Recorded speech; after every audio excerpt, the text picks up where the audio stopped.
Saudara-saudari terkasih, pernahkah kita berpikir kemana sebenarnya kecerdasan buatan sedang membawa manusia? Hari ini teknologi berkembang sangat pesat.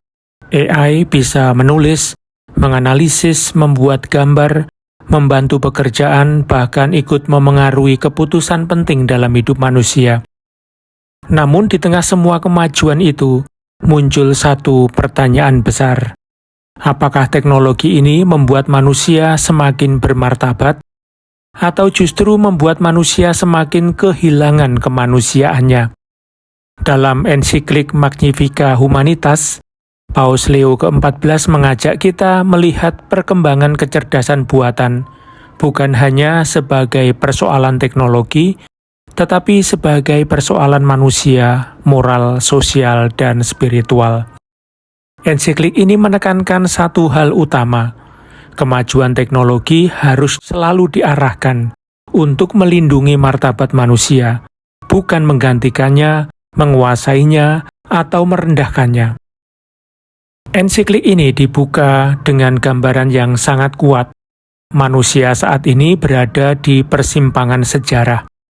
Kita sedang menghadapi pilihan besar. Apakah kita akan membangun menara Babel yang baru, yaitu dunia yang dibangun atas dasar kekuasaan, kesombongan, dan keinginan manusia untuk menguasai segala hal?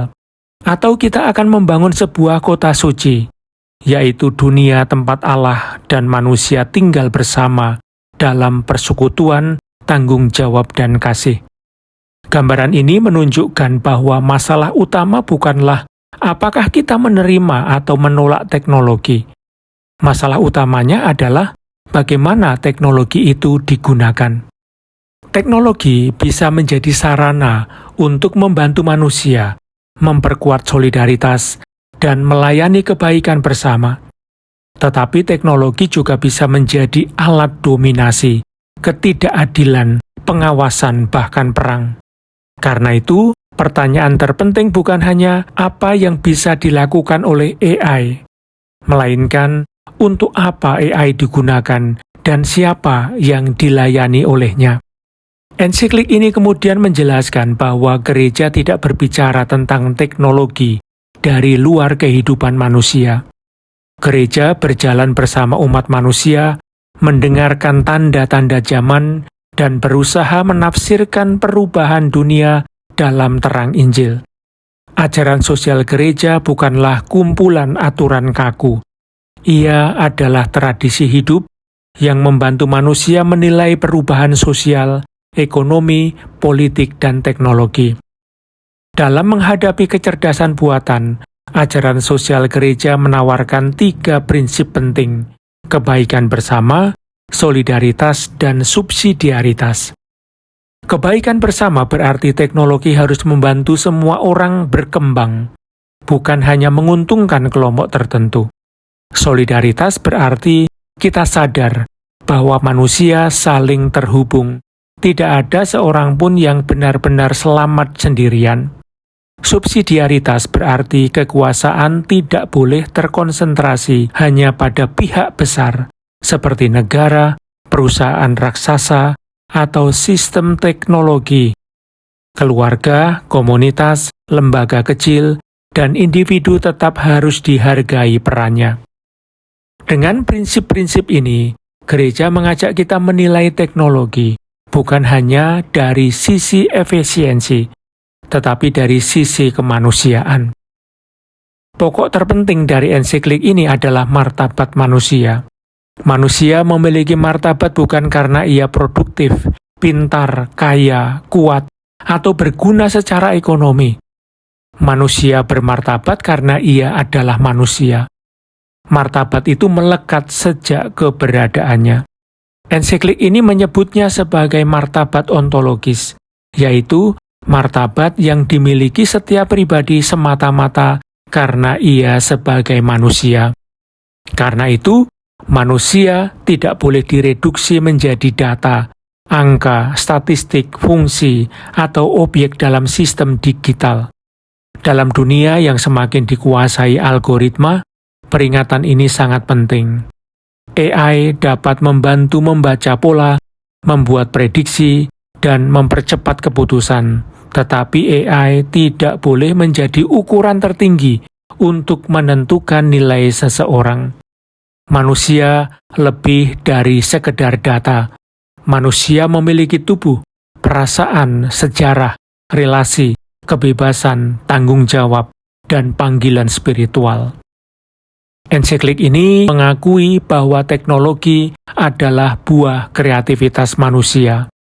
Dengan teknologi, manusia bisa menyembuhkan penyakit, meningkatkan pendidikan, mempercepat komunikasi, dan memecahkan banyak masalah.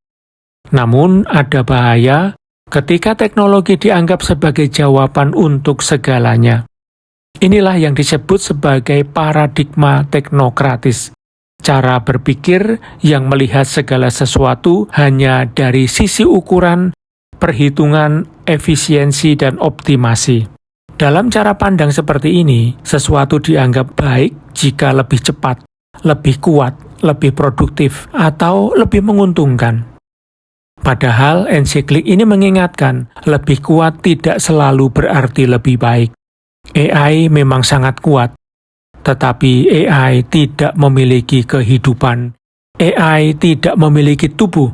AI tidak merasakan kegembiraan, penderitaan, cinta, kerja, atau tanggung jawab dari dalam dirinya sendiri. Karena itu, AI tidak dapat menggantikan hati nurani manusia. Masalah menjadi serius ketika keputusan penting tentang manusia diserahkan sepenuhnya kepada algoritma. Misalnya, keputusan tentang siapa yang mendapat pekerjaan, siapa yang layak menerima bantuan, siapa yang dianggap berisiko, atau siapa yang diberi akses terhadap kesempatan tertentu. Jika semua itu hanya diserahkan kepada sistem algoritma, maka manusia bisa kehilangan ruang untuk keadilan, belas kasih, dan tanggung jawab moral.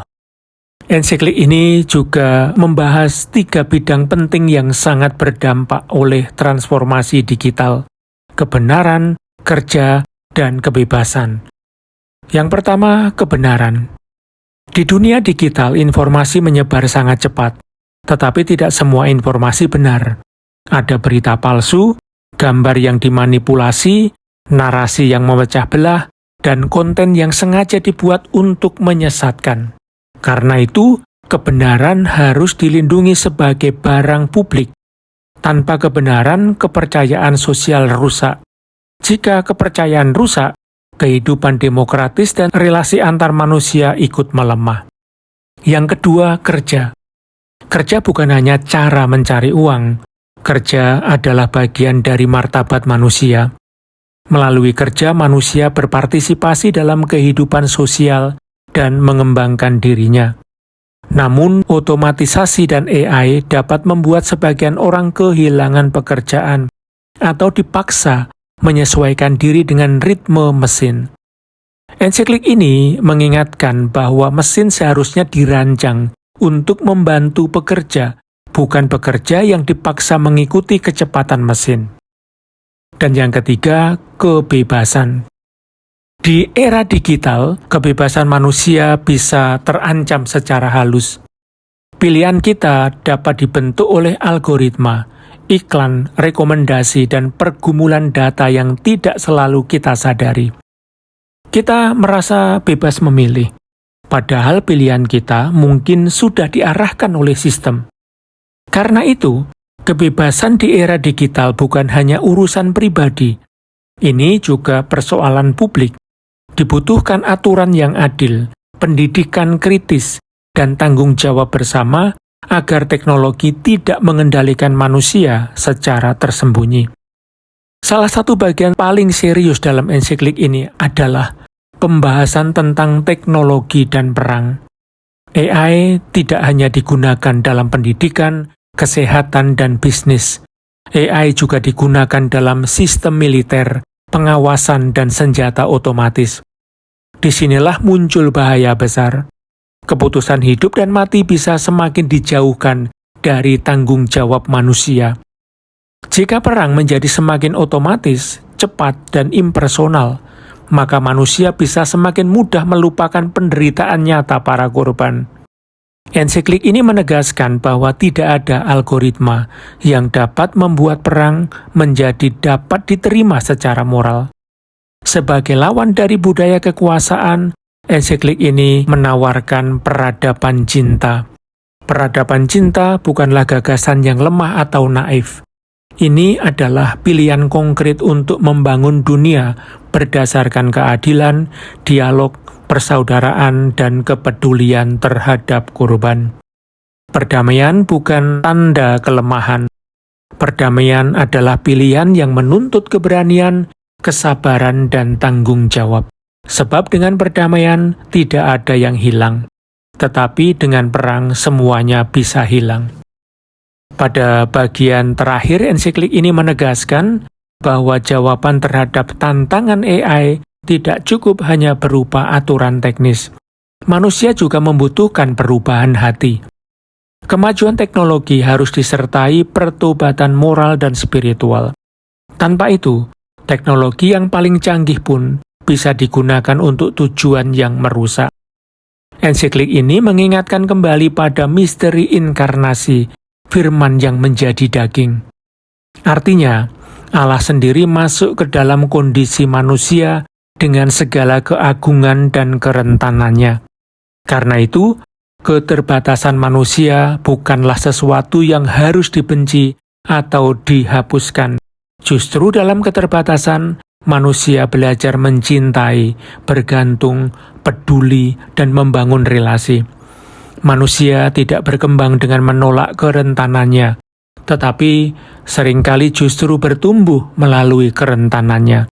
Disinilah teknologi harus ditempatkan, bukan sebagai pengganti manusia, tetapi sebagai alat untuk melayani manusia.